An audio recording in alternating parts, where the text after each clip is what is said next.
Welcome to Ask Earl Anything. This is the show where your questions make the show. Without your questions, we don't have a show. This is for July 2024. Today, I have a lot of questions. It is the 4th of July in the United States. And that's Independence Day. From those of you in the UK, we declared independence and revolted against you. And this is when we did it, on July 4th, Independence Day, we call it. So, with that being said, let's get into some of the early stuff I like to normally do, which is let's shout out to some of the stuff I'm doing, some of the things that are going on my channel. First off, I want to thank all of my subscribers, the people that follow me every day. Somehow I continue to put out one cover a day. I don't know how I'm doing this. Truly, I did not set out to compete with Mr. JJ. Those of you that know Mr. JJ is the guy that was first on YouTube to put out a cover a day. I try to make high quality covers, believe it or not, even though sometimes they're not perfect. I'm not saying Mr. JJ didn't, but Mr. JJ's covers never satisfied my needs. You know, as a drummer, I never really got what I wanted to get out of them. But some of you follow Mr. JJ, so, and I got to congratulate a guy who has actually done it for so long. So, great work, Mr. JJ. I don't know if you put them out every day anymore. Really don't. Now, for those of you that want to know the state of YouTube, the state of YouTube is drum covers are pretty much not that important anymore. I think it's the political season. I think it's shorts. I did a whole video on shorts. Those of you that did not see it, is my take on how shorts are killing the drum cover world. I think shorts can be used to promote your drum covers, but I don't think the drum cover world is really getting pushed into the stream anymore. Drum videos have kind of maybe lost their day. I've had a couple people say that, you know, drum covers have lost their day. And those of us that do drum covers are doing it because we just love to play music and love to see ourselves playing music. You know, one of the things I've learned, and I've been doing this for the last probably over 10 years, because truthfully, I did have some early drum cover stuff on my channel that was public, but nobody knew about. It was only once in a while I put something out. And I didn't really get any followers until 2017. But I used to do it for me, so I could watch me play drums and see how I did. And especially those Vic Firth contests of the 2013, 14, and 15 land. I did those to try to see how I did and submitted a few videos. Didn't get anywhere with it. Nothing new there.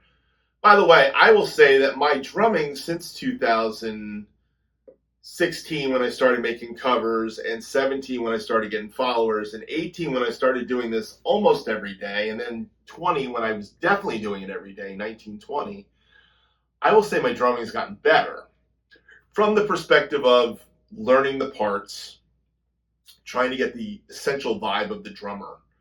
I think those things are, without a doubt, you can see a progression in my playing. I think my fire and my chops are a little bit lacking these days, but I don't really practice chops per se. I do practice rudiments, I do practice hands. I've been really working the last year, as I've told many of you, to play match grip all the time, no butt end. I've pretty much removed the butt end off out of my drum covers for the last year. I think my rolls sound better. I think they're cleaner when I do some crazy roll stuff around the kit. But from a playing groove perspective, from a inside this song perspective, I think my ear is much better. And I've simplified my playing. And I think I'd probably be a better studio player today than I ever was. Even when I cut the record in '87, I was not there. When I started doing sessions in the 90s, I was not there. When I started doing sessions at my own home studio, which is why I started a studio, and I've had a studio for over 20 years now, I think my playing on sessions was not as tight as it would be today. The funny thing is, I'm not really inspired by new music anymore, so I'm doing less sessions. Occasionally I have somebody I work with, but I find that playing drums on these covers a lot of times gives me that high quality feeling of locking in with a band, a bass player, a click, the groove of the song. I don't know. I've gotten into the inside, the Jim Gordons and the Jeff Porcaros a little deeper, and the Steve Gadds and the Ed Greens, Rick Moranis, Carlos Vegas when I play those songs. Today I released a song by Chicago. I hadn't done it in a long time. I did it probably about 6 years ago, 25 or 624, and I did do the original, and it was a YouTube track from Rock Band or something, and it had no guide click or anything else, so I was playing it by memory. I was pretty locked in with it, but I played a lot of junk on it that was Earl stuff. I tried to be a little bit closer to what Danny did on this one when I put it out, but then the Earl from Mom's, rec room, that's where I had it, or I was actually in the utility room or the rec room downstairs, or the garage, converted garage part.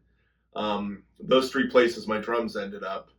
I think that Earl from that era came out, and eventually by the end I was putting my own fills and things I did that were my Dannyisms that I tried to pick up, stick trick things that I would do, my chops. So I think that came out in the end, but the basic groove of the song and staying in the pocket of the groove, I essentially stayed in it pretty good until the very end when I started going a little bit crazier after the guitar solo.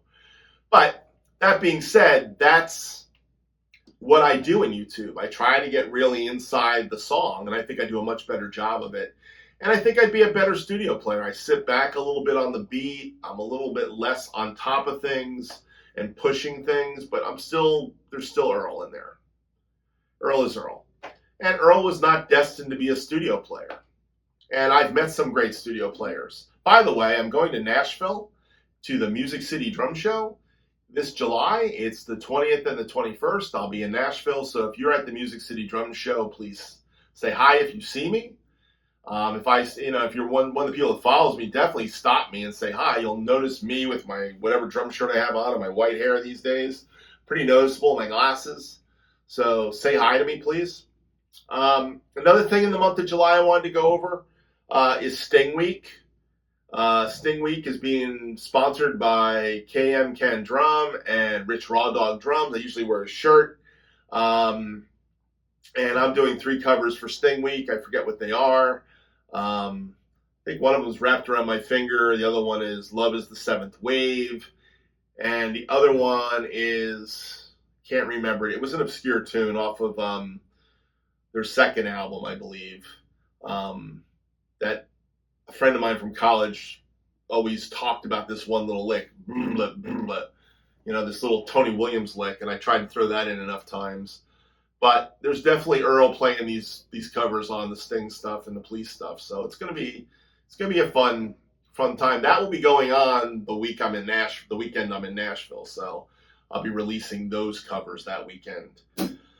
I want to thank all of you subscribers, people that follow me and watch me, because truthfully, like I was saying, the drum cover thing is kind of dying. It's dying on the vine right now. I'm lucky when I get 100 views of it, and it's usually you guys. Even if we have engagement somewhere around 40 comments, which is pretty common, 20 people will comment, I'll comment back. We'll get 40 or more comments on most videos, and it's still not pushing it into the stream. So it's really apparent that drum covers really don't have the same weight as it used to have. Now, what does have some weight, I'm finding, is these talking shows, so I plan to do more talking shows. So I have a couple things I'm working on that I wanted to go and throw by you. I'm working on one on ride cymbals. Actually, all my cymbals and all my drums. It may go under the Story Behind the Gear moniker. I have a famous video with ride cymbals. If you want to watch 14 of my ride cymbals, that video has been done. If you want to hear me talking about Paiste cymbals or Sabian or Zildjian, my collections before, that's been done. But this is going to be more my history of the cymbals, and I don't have all of them. I've given away or sold or traded to get cymbals so many times that it's kind of hard to have the sound samples. But I want to give my journey to cymbals. And what you're going to really see is that most of my cymbals that I have today, I acquired in the last 10 years. And in actuality, for many, many years, I played a very contained group of cymbals for gigs. It was super contained.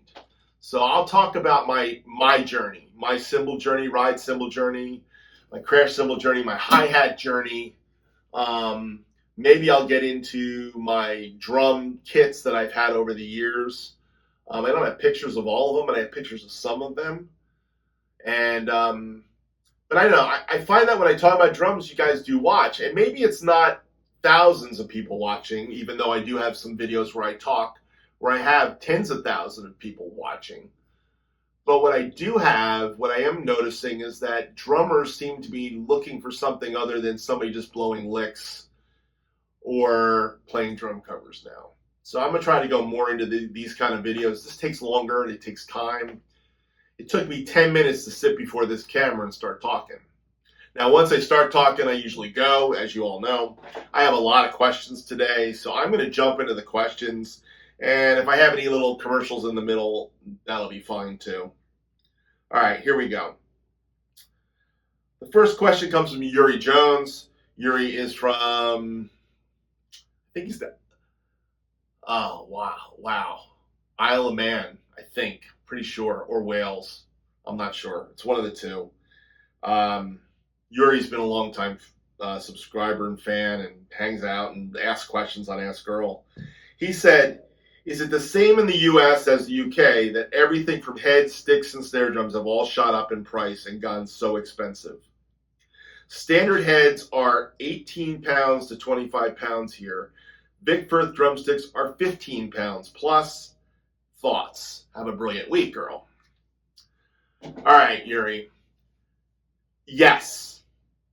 I think inflation in the United States and worldwide right now is off the chain.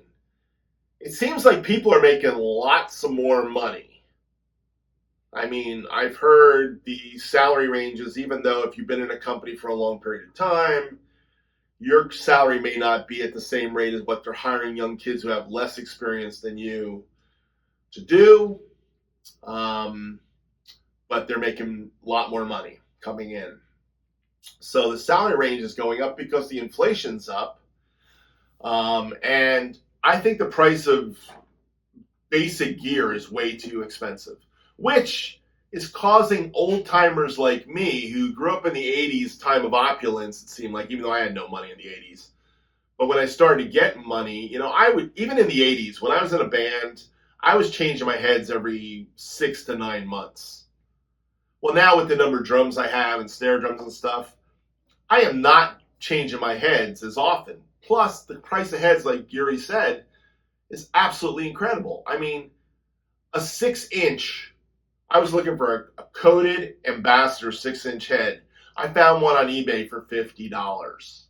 I ended up buying a 6-inch coated Ambassador old stock, new old stock, for $19 for my concert tom kit.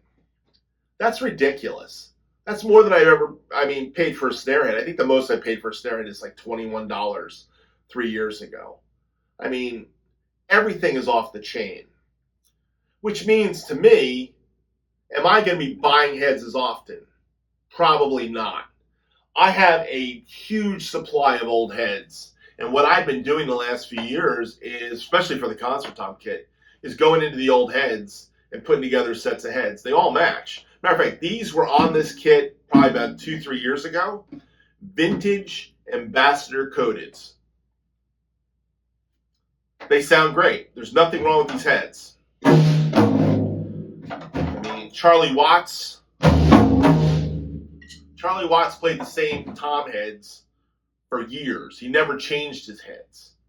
So with that being said, what's happening is inflation's causing us to buy less equipment, which means the drum companies are going to be getting less sales.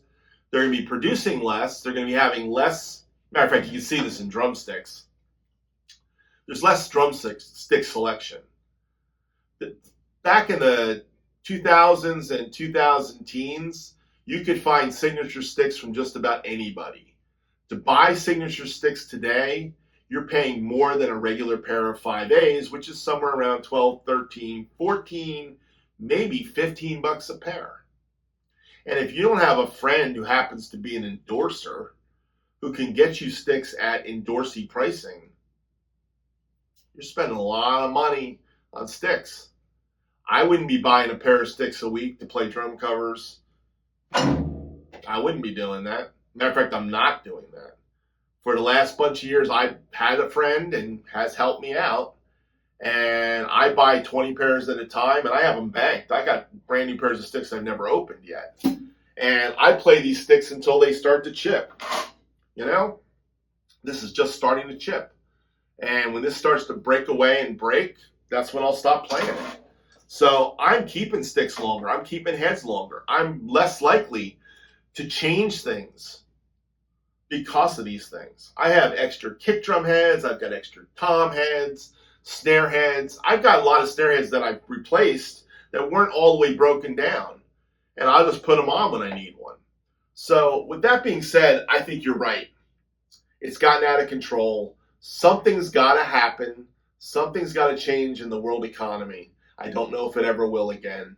But the heyday of buying and changing your heads every 2-3 weeks, those days are gone. Even the guys who have the endorsements are not doing that. They're not changing heads like they used to. I mean, if you read an article on Jeff Porcaro back in the 70s, he talked about changing heads for every session. I mean, that's not happening today. Guys can't, even with the endorsements, can't do that because the endorsement deals are, you know, usually if they got a great one, it's 70 off. So they're still paying 30%. Rarely are guys getting free heads today or free sticks. They're paying something for them. Unless you're Vinny. You know what I mean? That might be a different story. But if you're one of the guys that's a working guy, I mean, the best thing I could get is not a drum endorsement deal or even a cymbal endorsement deal. The best thing I could get would be a ProMark, Diodario, Evans drum head. Even though I love Remo heads, I would go with a company that gave me a stick and a head option way before any of the other stuff. Because truthfully, I'd rather play the drums I want to play. And by the way, I'm not going out and buying drum kits either. So unless you're rich, that's a different ballgame. But for me, it's not needed. So you bring up a great question, Yuri, and thank you for it. Yeah, it's out of control. All right, the next one comes from Rich Raw Dog Drums. And I mentioned the Sting Police Cover Week in June. I'm mentioning again in July. So here's a question for next time. What have you seen as the most efficient way to transport and set up a drum kit for gigs or studio sessions? I'm seeing hard cases, fiber-type bags, even foldable dollies. But I still have to make several trips to and from the car when loading in or loading out. What's your take-up time? What's your take-up time? Loading in or out, which takes up time. That's what he said. Boy, I got to learn how to read. Loading in, which takes up time. Okay. Rich, depending on the type of drummer you are, if you're playing in a heavy rock band and you got to carry heavy stands, yeah, you probably want a dolly or at least a trap case you can put everything in and lug with wheels on it so you can roll it in. It's going to be a few trips. I don't ever remember playing drums and not being a few trips. Plus the terrain I was playing at this church where I had to go from the car upstairs, across another level to another set of stairs, up the stairs, then down the stairs, and then to the sanctuary where I was playing. Now, I was using my small little kit, and one of the things I did in that era was I started to go to very light hardware. So I used the Tama Classic hardware, which sometimes you see set up on this kit. It's not here right now. But by going to the Tama Classic hardware, my hardware bag was 21 pounds. So I would carry my hardware. I would carry my cymbals weighed more than my hardware bag, believe it or not. And I would carry cymbals on my shoulder. I'd have my backpack on. I'd have my hardware bag. And I would have a snare and a tom probably. And I'd grab that and I'd get that in one run. And then the next thing I would carry is my floor tom and my bass drum in bags. Everything's in bags. I've always had my drums in cases or bags because that protects the drums. And then I would bring them in. So 2 trips was the best I could do. And that was a 18-inch bass drum, 8x12, 14x14, whatever snare I picked. My cymbals were usually 3 cymbals and hats, and it was the Tama Classic hardware. My sticks were in my, and they still are, in my backpack with keys and other things that I needed to use and I would bring. So that's what works for me. And as you get older, the lighter you want your hardware to be. If you want something that looks stronger but is lighter hardware, the Yamaha, what do they call them, Uptown hardware that Steve Jordan was hawking when he was on the Rolling Stone tour, I would tell you that's a great set of hardware for the guy that wants the look of heavy-duty cymbal stands but doesn't want to have heavy-duty cymbal stands. If you're more a jazz player or a club day player and you can play with lighter stuff, the Tama Classic is better than the Ludwig flat bass of old. Those of you that have Ludwig flat bass of old, it works, but it eventually falls apart. The Tama stuff worked out all the kinks in it. So even their pedal, which I don't use their pedal, for pedal I use a Camco chain drive from Tama Camco chain drive. That's another story I'm working on, is I'm converting my Camco pedal, my old vintage Camco pedal, which is kind of like a floating action. I'm converting it to a chain drive right now.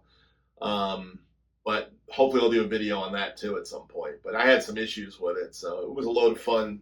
I'm halfway there right now. But yeah, dollies work. But if you're not on the same level, dollies don't work. If you're going across grass, dollies don't work. That's the problem. So you gotta think about those things. Racks don't work. I've used a rack out one time with the Swigs. Of course, I used that rack. The best thing about that rack that day was all my cymbals and drums were tied into that rack, and it kept me tight. And I was on a piece of plywood out in the middle of the grass under a tent. What a tough gig. So when you're a working drummer, you got to play in these strange situations. It's really hard to say what's the best, but cases are a must. You want to protect your drums. Make your hardware as light as you can possibly get away with. Yeah, cases and light hardware. That's the way to go. So thanks for the question, Rich. That's a good question for a working drummer. And I know you are a working drummer. All right, my next question comes from James Lyons, Jimmy. And James asked this question. He said, "Hey, Earl," and Ask Earl anything. What was Matt's favorite song? Matt was my son. The 5th anniversary of my son's passing is coming up in August. Cannot believe how time flies. Just cannot believe that. Jimmy, and I know you as Jimmy now, not just James Lyon. We've talked on the phone. Jimmy, I would say it's really hard for me to tell you Matt's favorite song. He loved Weezer. Coheed and Cambria. I've been trying for the last 2 hours to figure out some of the bands he loved. Coheed and Cambria was one of them. A lot of those alternative bands of the 2000s and the late 90s, punk bands, he was in all that stuff. He loved jazz. He loved Pat Metheny, Lee Ritenour. He stole my albums. I had this beautiful Pat Metheny acoustic guitar album that one day I got for my birthday. And he just grabbed it and took it with his CDs. He had it. He loved James Taylor. Matter of fact, in my car, which he was using a couple weeks before he died, pretty often to go to work, he had a James Taylor CD in there. And that James Taylor CD, which is the one with Fire and Rain on it, and How Sweet It Is to Be Loved by You. I can't remember the name, which album that is. It might be Flag or something else. I have no idea. I only know the songs by James Taylor. When I was a kid, I didn't really buy James's albums. I just knew all those songs. And anyhow, that CD is in my car, and it's still in my car. I have not taken it out of my car since he died. It's the only CD I have in my car, so it's in the CD player. I listen mostly to my Spotify on my phone, but so it's just, when you talk about Matt and his music, He was very eclectic. He loved classical music. He played classical guitar. Anyhow, it's a great loss for me. No doubt about it. The fact that I still could be playing music with him today gets me some days. So, but thanks for the question, Jimmy. Appreciate it. Next question comes from Greg Oneoff. I actually answered this question with a separate video about drum sounds, processed drum sounds, or drum sounds that, mixing drums, for drum covers, or raw drums. I forget the name of it. I'll put it up on the board. Here was the question. Have you ever considered putting out a cover with only naked drum sounds, unaltered, with compression, equalization, and other electronic aiding? Just a thought. So in this video, I did that. I actually did what he asked me to do, and I showed the difference of mixed versus raw versus what EQ does to the drums, and taking the EQ out, what compression and gating does to the drums. Now, I didn't talk about reverb, because my drums always have reverb, compression, equalization. My snares and kicks have something called transient designer on them. The transient designer helps to push the transients of the punchiness of the kick, or also the length of the note. I can play with the length of the note and the punchiness of it. I use that very effectively on snare and kick. You guys probably don't even know that, but that's part of my sound. Another part of my sound is reverb. I didn't go into great detail on what I was doing. I just made it naked to show you the stark reality into your ear. But in actuality, when I do drum covers, I want my drums to fit in the mix. And what makes drums fit in the mix is compression. And if you don't use some compression, your mix will sound very dull. And the problem with drum covers, and what makes my drum covers appealing to people to listen to, is they sound pretty good. They may not sound great, and maybe the drumming sucked and you didn't like it, whatever, okay? But for the most part, I tried to get the drum sound to sound pretty good and the mix to sound right. And some of you say this sounds like the record. YouTube seems to think it sounds like the record. I get blocked quite often. The bottom line of the whole thing is, you need these things to get things to sit in the mix a certain way. And to make my drums sit in the mix, even a Moises mix where the drums are removed, it takes a little bit of work, and a lot of ear. The whole thing with drum covers is ear. My snare sound is my ear. I never have the same snare sound on every song. I don't always use the same snare drum, but I use the same snare drums a lot. So if you think the Black Beauty would always sound the same, I have one plugin or one set of plugins for the Black Beauty. They're all dialed in. It never changes. It doesn't. It always changes. I am constantly playing with the EQ. I'm constantly playing with what I take out more than what I put in. I'm constantly playing with the transient designer and the compression to make it sit right and not be too out front, but not be too stuck back, to make it sit nice in the mix. Now, my new thing on this kit is I've now trashed two 57s. I only have three 57s, SM57s, and I trashed another one the other day. Actually, it's been kind of weird. This particular snare mic setup, for some reason, every once in a while that channel goes off. I did a Blood, Sweat, and Tears. I had no snare channel. I've come to find out it was the mic. The mic's gone. So I've got two SM57s that need repair or need to be tossed, and I need to get two new ones. So beating on your mics, hitting your mics with a stick doesn't help. Yesterday I came in and my grandson was here beating hard. I'm sure he smacked that mic, which was not on, and I came in and it just wasn't working. So I had to replace it. I put for the Chicago cover, I put the 421 here, and today I've got a PL80, which used to be a vocal mic by Evie back in the 80s. This was my wife's old vocal mic. I'm trying it out as a snare mic temporarily till I get a 57, another 57. I have one 57 on that kit. So finding, having your mics not get beat up is a good thing. It's a really important thing too. But anyhow, I think you need the compression and stuff to make the drums sound the way my drums sound. And I always want my drums to sound good in the mix.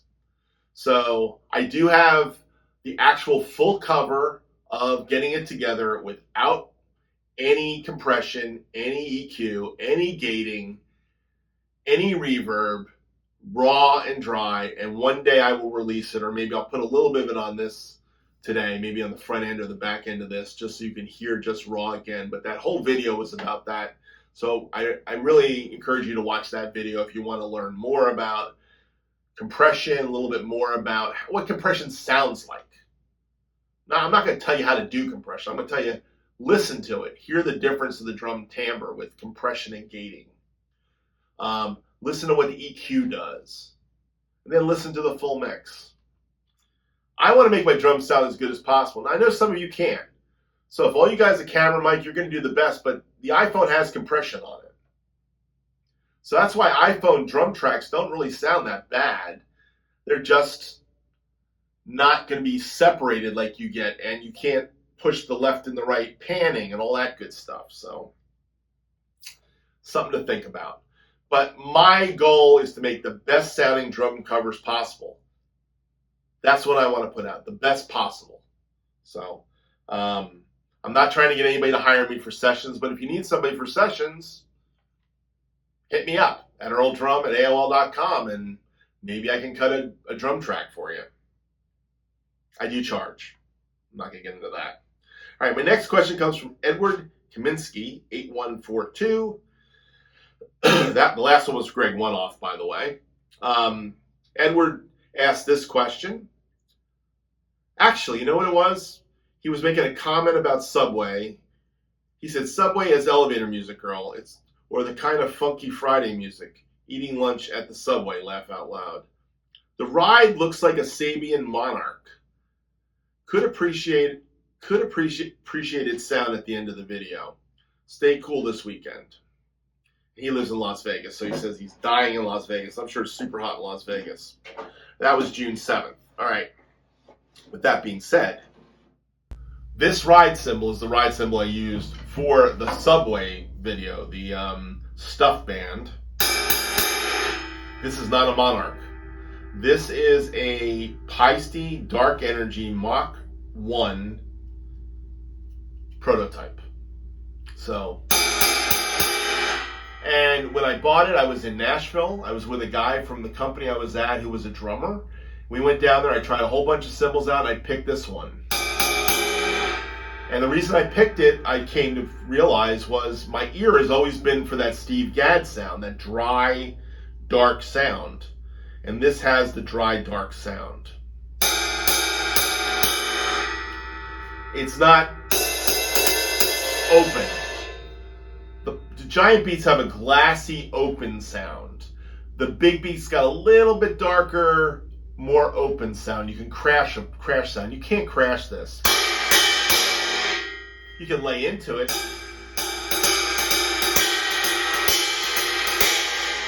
I mean, you can lay into it, but you can't crash it. This, you can crash that.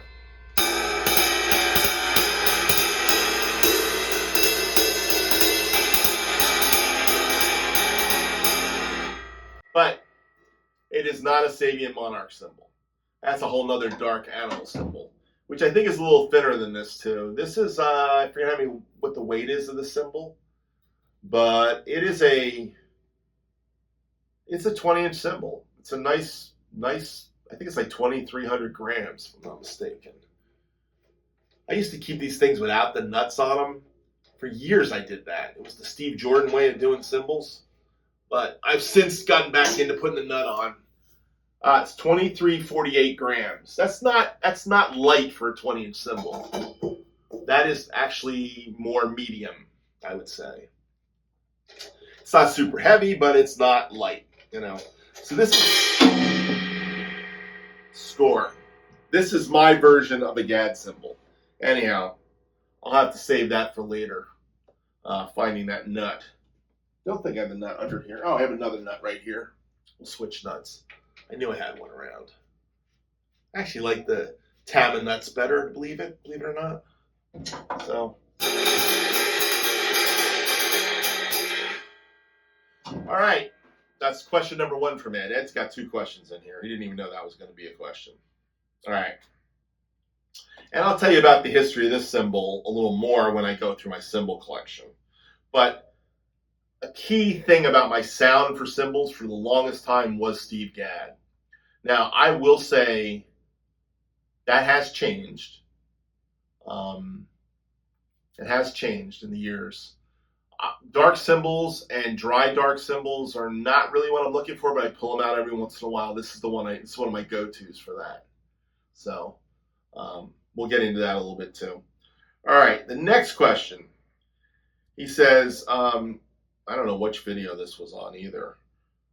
He said something like, I'm astounded by your knowledge in the music world. Would love a video on your cymbals. I'm working on that one. Maybe in the video you could explain how you word it to your significant other that you're looking for another cymbal. Laugh that out. Laugh out loud. Speaking of wording, you want to buy stuff to your significant other. That's a good one. You know, it was my wife's idea to go to the Music City Drum Show this year. And the next Ask Earl Anything, we'll probably have a full report on the Music City Drum Show. That will be part of it, or I'll do a separate video on Music City Drum Show. Probably takes a little bit of video. Definitely, I'll tell some stories and other things. And if I meet somebody, maybe I'll even record some cool stuff. Who knows? But we were talking about going there yesterday. We've already got our Airbnb picked out in Franklin. We're staying in Franklin. And I was talking about buying gear at the show, and she kind of like gulped. It was like, what do you mean you're going to buy something? It's like, I'm just going to go to a show and not buy anything? I mean, I'm sure I'm going to buy something while I'm there. You know, maybe it'll be a square beater. Somebody's selling a bunch of old square beaters they have in a pile. I don't know. I don't know what this show is. If it's all new or if there's some old. I think there's some drum shop showing up there. It's going to be a whole new experience for me going to the Music City Drum Show. But how do I tell my wife? Usually I buy it and then I tell her. Ask forgiveness. And I never buy anything of any substance and ask forgiveness. Like when I bought those concert toms, the 6 and the 8 blue concert toms that are now, the 6 has now been, the wrap's been taken off. I still haven't taken the 8 off. I'm still contemplating selling the 8-inch blue tom.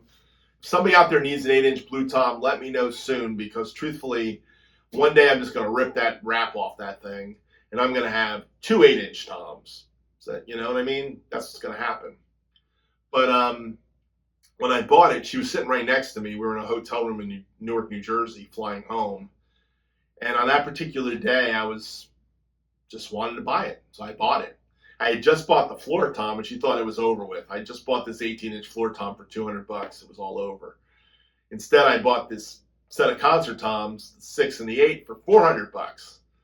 Which, when you think about it, it's not that expensive. But that's the most I had spent. I spent more on the 6-inch tom than I really spent on any of the other toms. All the other toms were barters and cheap sells and everything else.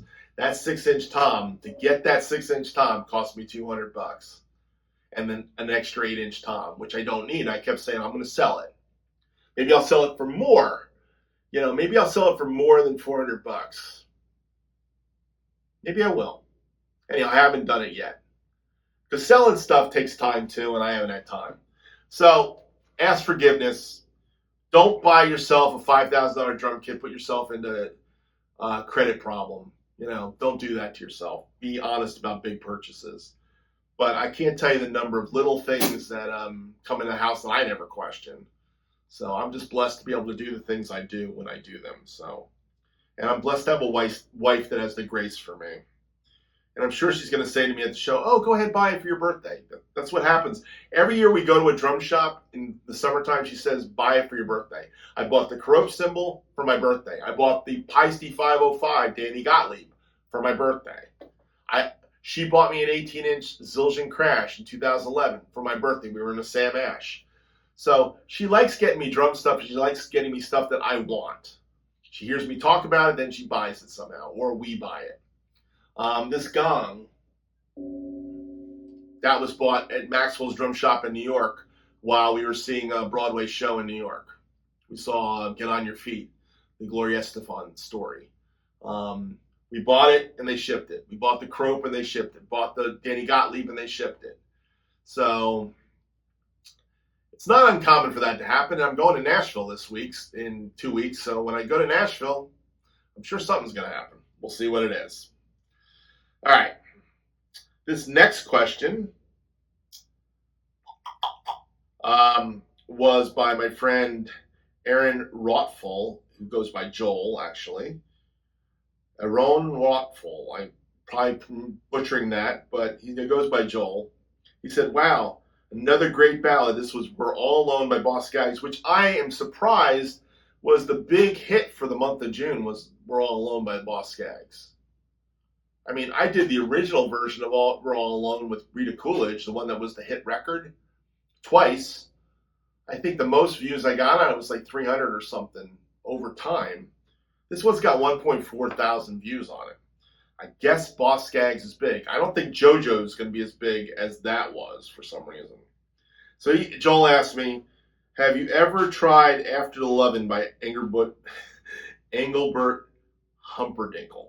By the way, I played After the Lovin' so many times in the 70s and 80s at weddings with bands, all kinds of bands, that I probably could do that cover and it would probably go fine. I might even, learn how to play it the proper way because I had to play it so many times in my life at weddings. That was a big thing back in the wedding scene in the 70s and 80s. But I haven't thought about doing it, but maybe I will one day, Joel. Thanks for the thought. It ends up going into that list of things that I eventually do. All right. Next question. This was on Shameless by Billy Joel. By the way, I want to shout out to Jim Hoovey. Jim Hoovey. K-Man Can Drums. Showed me how to say Jim's name. It finally stuck, Jim. Jim Hoovey. Not Jim Huey. Jim Hoovey. Jim flies too. I did a cover of Shameless. Billy Joel. He did Shameless. Garth Brooks. We dropped them on the same day. And this was a question that came out of it. He said, Earl, what is the most challenging drum cover for you personally, not necessarily in general, you have done recently and discovered Recently discovered your channel and wanted to thank you for sharing your talent. Much appreciated. This was from Sunshine6. All right. Most challenging drum cover. Gosh. Whenever I do a jazz cover, whenever I do a big band cover, whenever I do anything that is not my wheelhouse, and I don't consider jazz my wheelhouse or fusion my wheelhouse, and I do attempt these sometimes. Those are the ones that are the hardest for me. The pop stuff, the 70s stuff, the 60s stuff is totally in my wheelhouse. I'm not saying that they're not challenging. To play them correctly is very challenging.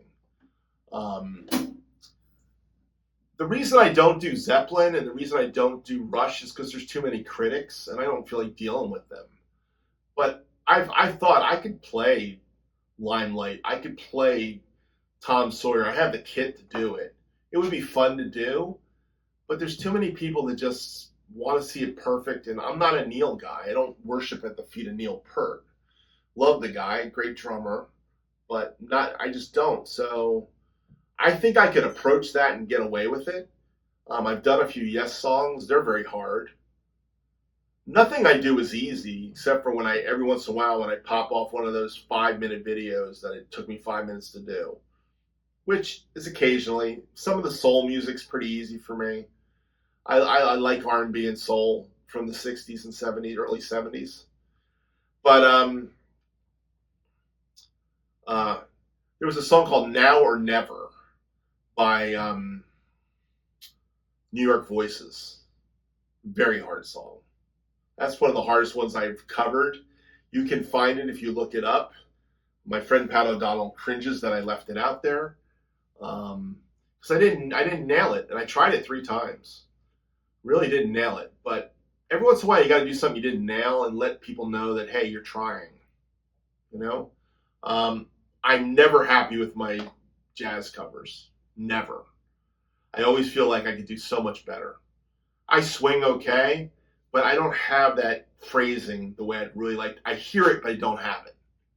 And I know I don't have it. You listen to Jim Hoovy, he's got that swing thing. He can play big band really well. He's a great big band drummer, great jazz drummer. He's a good rock drummer too. I'm not saying I'm not taking away from his other playing, but I'm saying that wheelhouse, he plays well. He plays in the scene in Wisconsin where he lives, and he does it well. I always feel like I'm just not quite there, and I try. I've done a whole bunch of big band covers. I had a bunch of, early on, all I had was big band Music -1 tracks, and I would read and try them, and I did okay. But I was not the guy that made the college stage band, you know? I didn't get in the bands. I wasn't that great of a reader, and I didn't have that feel perfect. But you can definitely see I have swing in my playing. Matter of fact, I can't play linear straight 16ths without a little bit of swing in it, a little bit of this in it. That's my style. My style is to have a little bit of that lopey thing in it that gives it that personality of drummers in the 70s and 80s. So that's my wheelhouse. That's where my feel is. So I'm not really good at the linear new stuff. Don't even have a desire to do it. I definitely can't do metal. Don't want to do the hardcore metal, the double bass metal. Those guys that do that, they live it and they love it. It's not where I live and love. You got to play what you live and love.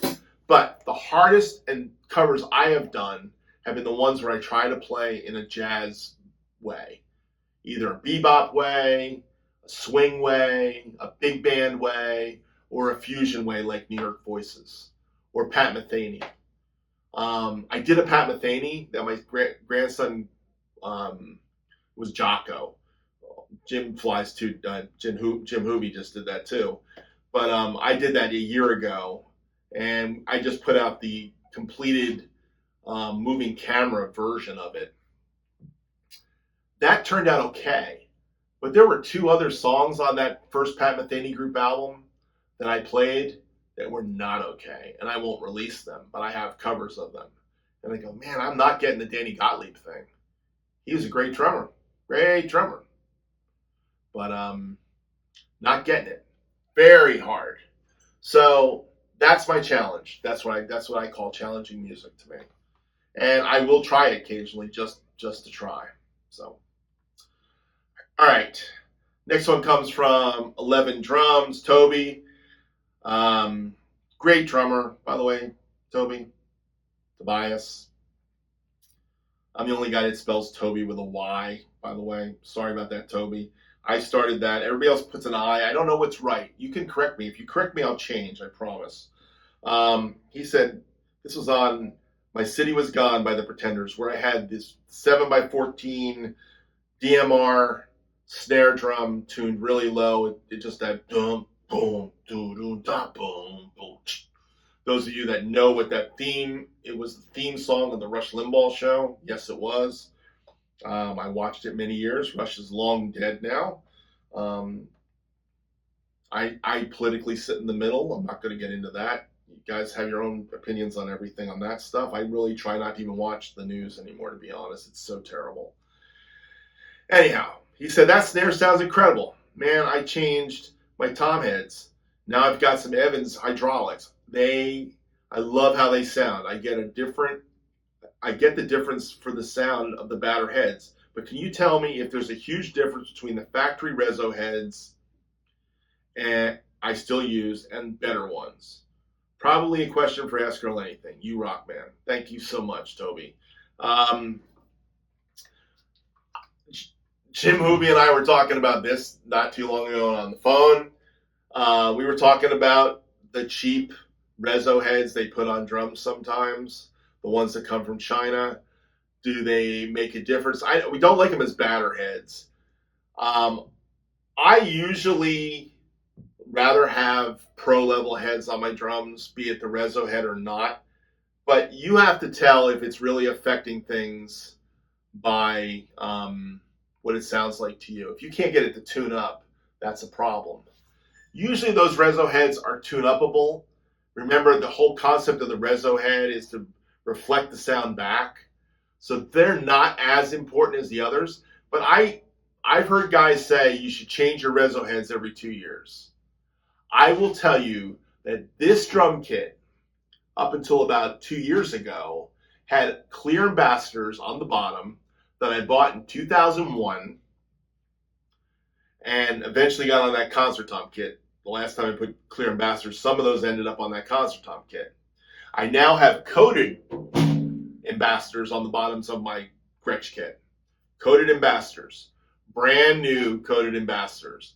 That one day I will buy clear ambassadors, okay, or clear Evans G1s, reso heads, or reso heads even. And I will move those ambassadors to these top of the toms. But somebody asked me, why do you have white bottom heads? By the way, when I got these drums, they had white bottom heads. They had a Gretsch permatone on the bottom and a Gretsch permatone on the top, which is nothing more than a Remo ambassador.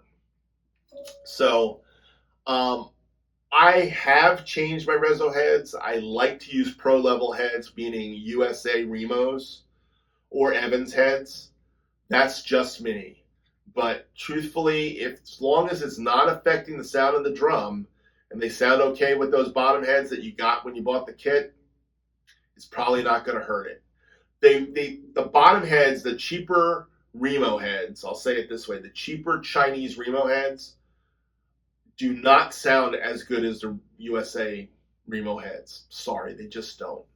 So if you really want that sound, a good sound, you change them to USA Remos. And I would say, if you can afford to, change them out, change the bottom heads out to pro level heads. But if you can't afford it, and the sound is okay, it's not going to make that big of a difference. The key is having them tuned properly. The bottom head tuned to the top head, and that relationship, everybody's got a different way of doing it. I mean, the bottom way was tighter top, tighter bottom head, looser top head. I have not found that to be the way I like it. I like the bottom head looser and the top head loose medium to get that fat boom out of the drum. Now right now I've got this tuned up. More of a jazz tuning. I was doing some Blood, Sweat, and Tears. They did that Chicago tune. Sounds good, but I could bring this back a little bit.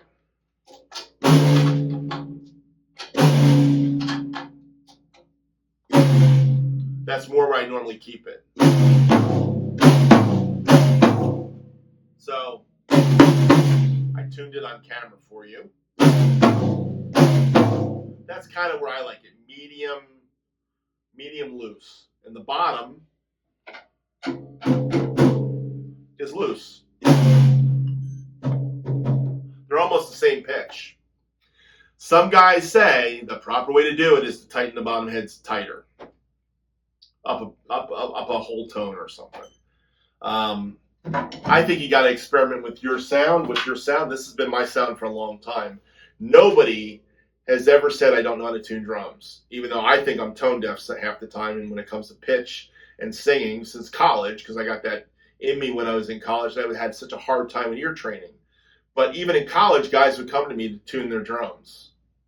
So when it comes to tuning drums, I kind of know what I'm doing, I guess. Even though I don't think I do. But, guys like Mike Fasano think I do.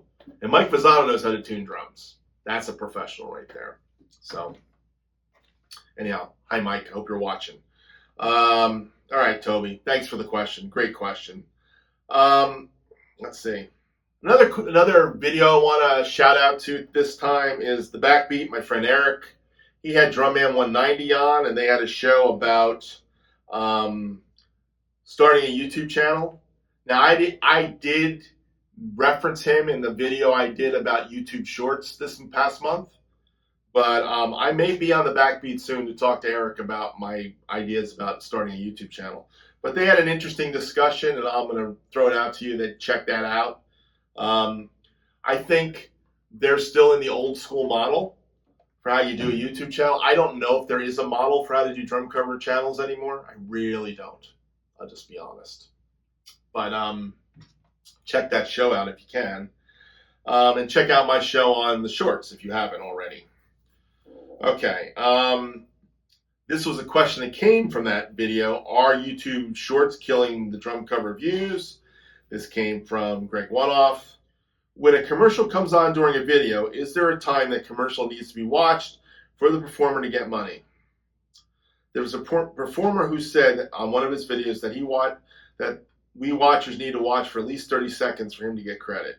As a result, when I'm watching someone I really consider a friend, I will watch a minimum of 30 seconds so he gets the credits.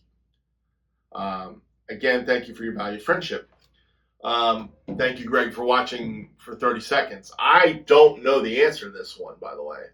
Matter of fact, I feel bad that this video will probably have 10 commercials in it or something somehow. I don't pick the commercials. I let YouTube do it, which probably isn't a good thing because they don't know where to put commercials, by the way. But this is one of the shows I do make some money on, and I do make money on, and I doubt you all watch 30 seconds of commercials.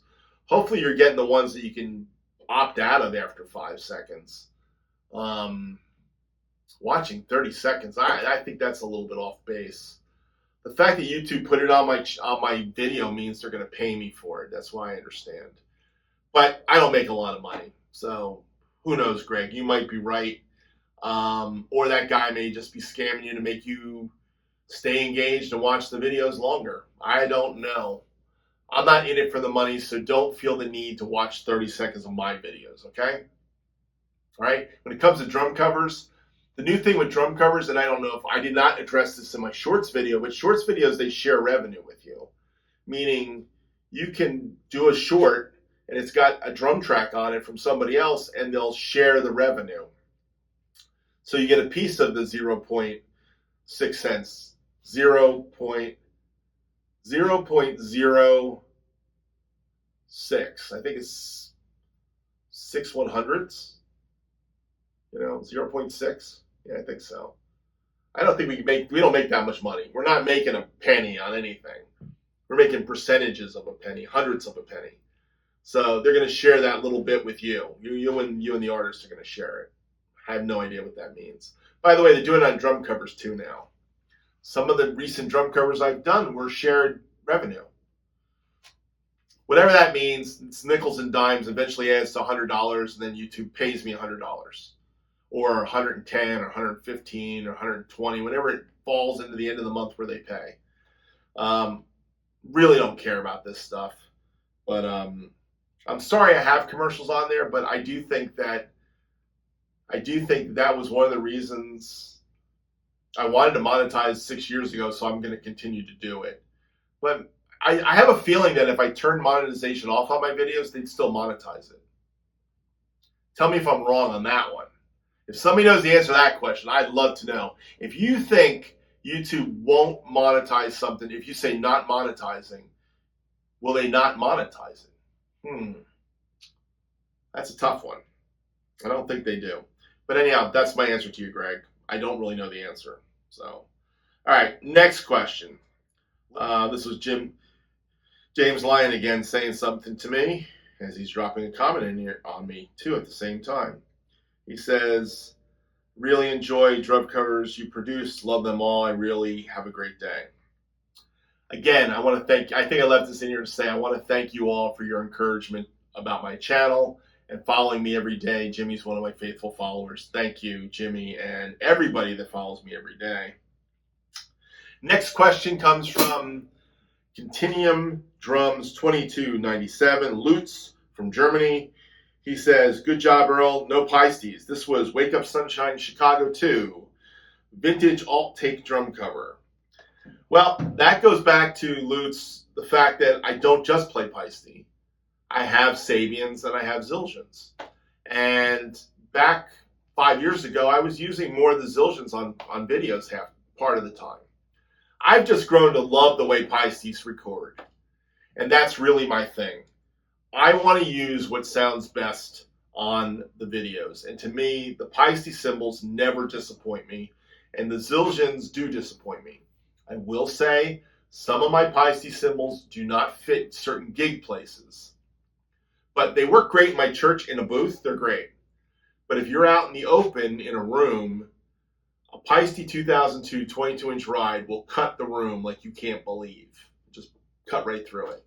Just like it cuts right into that microphone. The frequency just cuts through. So I've had to use in church gigs, jazz club gigs, club gigs like that, use Zildjians because they're a little darker and they sit in the room better for me.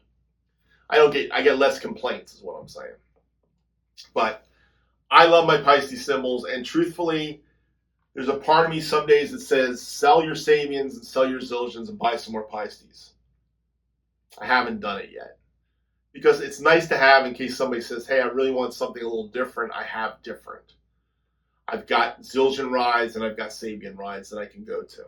So that's why I have them. But thank you for the kind of question or comment, Lutz, about no Paistes. I actually have Zildjians and Sabians too to choose from. So, and Danny Serafin, by the way, played Zildjian cymbals for years. So that's the truth of that. I had another question from Half BC Tron Yenti. He said, what are the frequency range of your hi-hats? Thought that was quite the question. Now, I had to do a little research to figure this out. I wish I spent time at physics and music class in college and really absorbed it, because I will tell you something. The big thing about recording is understanding the frequency of music. Frequency is so important in this world today. I mean, when I was in telecommunication, frequency was where the frequency range of a TV channel, 6 megahertz bandwidth, analog television in the United States, 6 megahertz bandwidth. Where they put TV channels, where they put cell phones frequencies, where they put satellite frequencies, ultra high frequencies.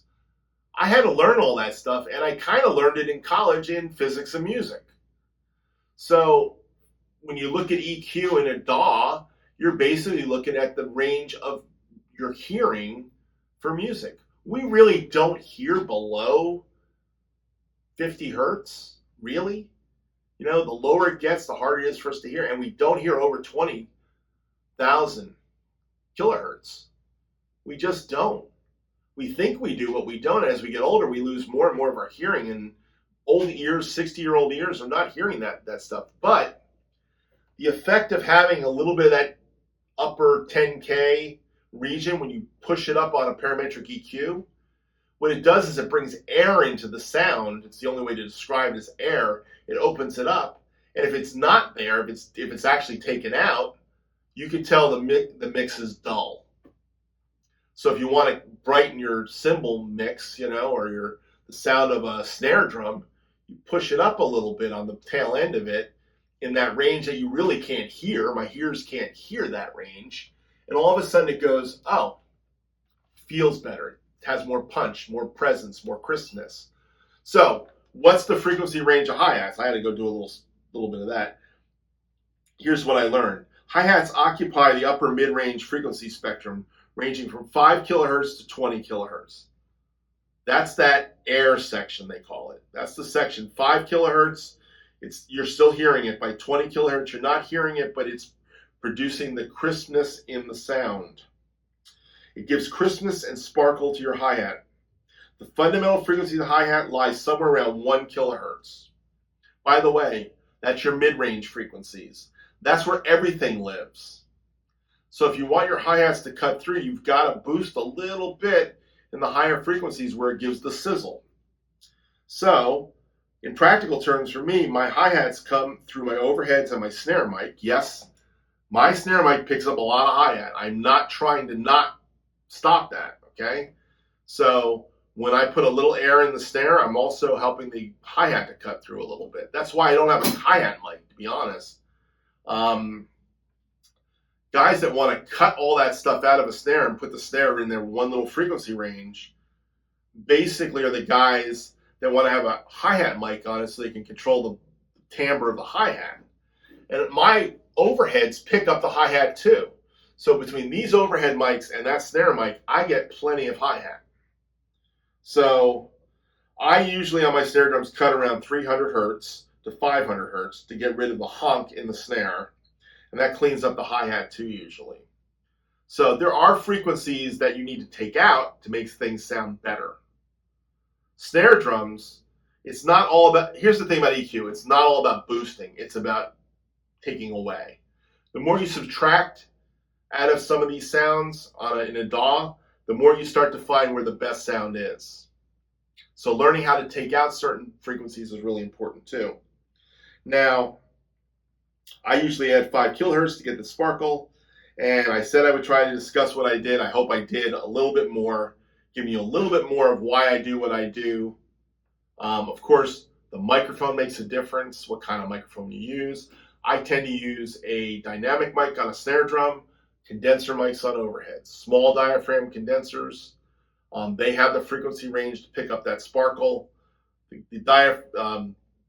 dynamic mics, like an SM57, has a range that really picks up the snare and guitar really well. That's why I usually use that. The PL80's got some voice frequencies in there, so it's a little bit more, it has a little more range. I'm not so sure it's a great snare mic. I haven't had a chance to play with it yet. All right, I got 2 more questions that I know of. No, I have 3 more questions. No, I have 4 more questions. It's a long show again. I should cut this into 2 shows, shouldn't I? My next question comes from my friend Jeff Metz. He said, this is a question, I noticed that your snare is at different heights sometimes. Sometimes more flat, lower at sometimes, like today, up a bit, angled a bit. Reasoning, or am I just imagining things? All right, snare angle. First off, whatever height I'm sitting at, and by the way, my seat, sometimes I start sitting lower, and I like to sit lower, believe it or not. It's not really good for my back, but I do like to sit lower. It affects where I put my snare a lot of times. Now, I do tend to like my snare to be a little lower than it used to be. Occasionally, you'll see me change my hi-hat. Sometimes you'll see my hi-hat go like up here. You know, well, not usually there, but maybe right about here. You know, when I need to get my hand in here. Now, I've been trying to play less rim shots, so I've been lowering my snare drum, so I'm hitting more the center.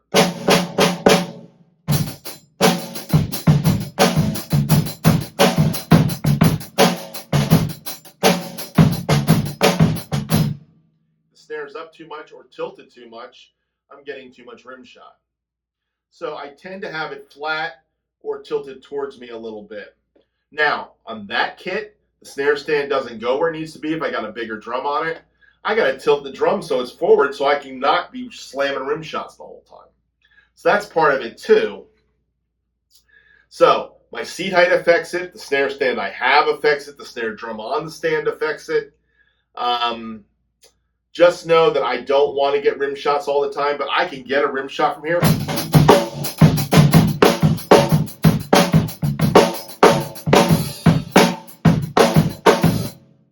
But I'd rather have it not tilted down where I'm nailing rim shots all the time, and I'm getting more center of the head. That's my new thing now.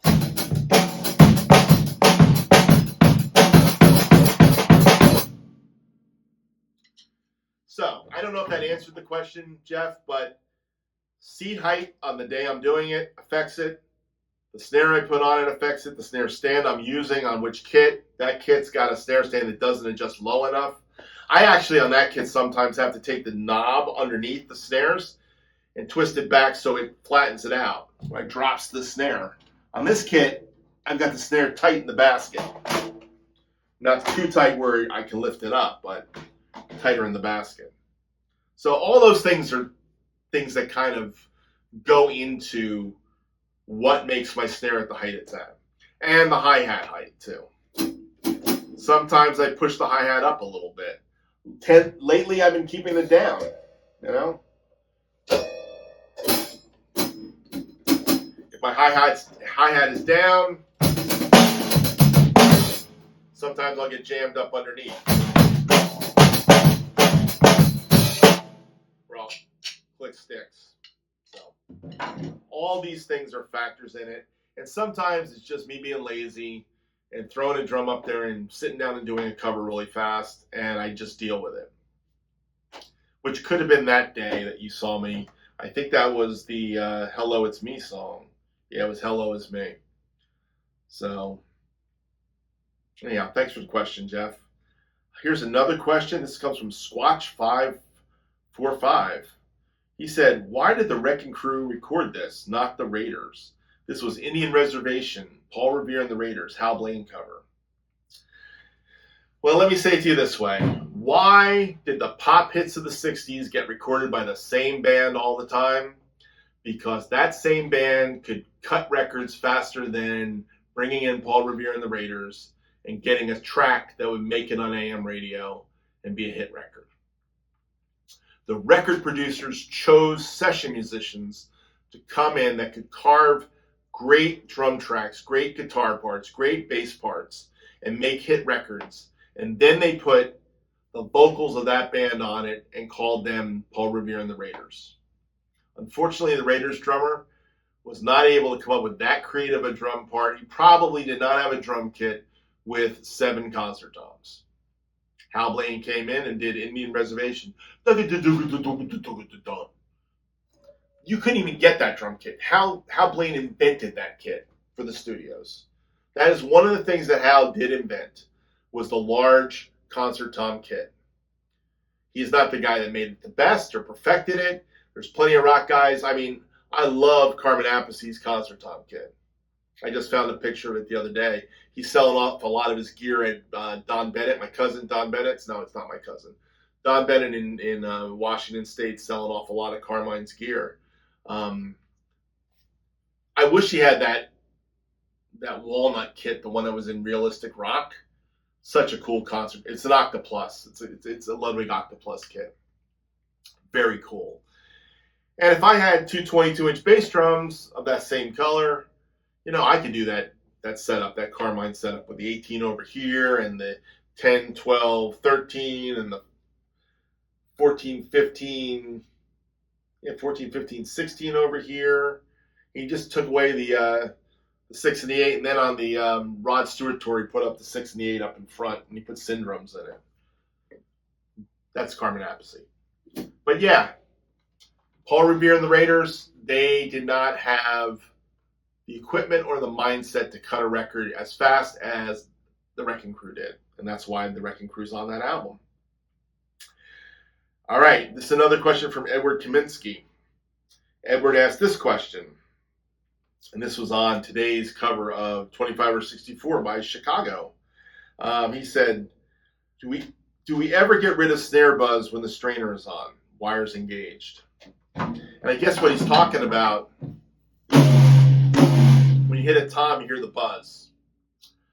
I don't even try to get rid of that sound anymore. That's just part of the sound of the drum kit, to be honest. Now, I will tell you, if you're on a gig and you got a bass player's amp really close to you, it'll make buzzing noises when you're not wanting them. So where you place the drums around the drum kit, the drum kit where it's placed near amplifiers and bass amps and things like that, that will affect the sound of the drum, the snare drum. But basically completely getting rid of the snare buzz just doesn't happen. So this one has less effect on it than that has more effect on the snare buzz. Of course, I've got a few snares over there that want to buzz too. So snare buzz isn't going to go away. It just becomes part of the sound. And that's what I tell guys. Just let it become part of the sound.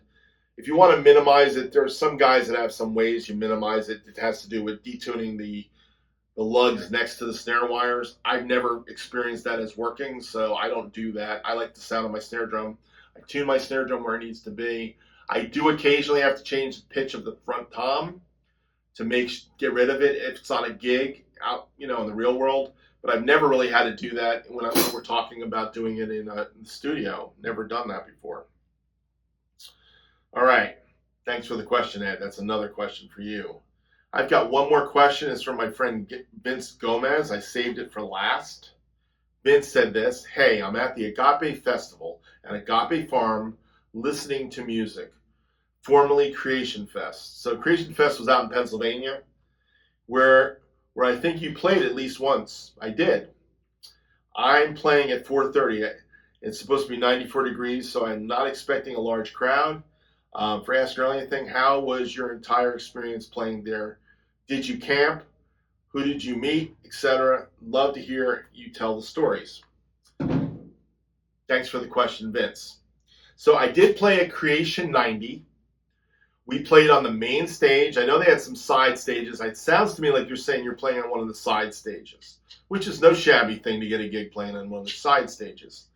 But we did play at the main stage on Thursday morning of that festival at 10 a.m. We played right before the Newsboys. The Newsboys were relatively new in 1990. They're still around today. So it was the original Newsboys group. Playing on the main stage was an amazing experience. I learned a lot.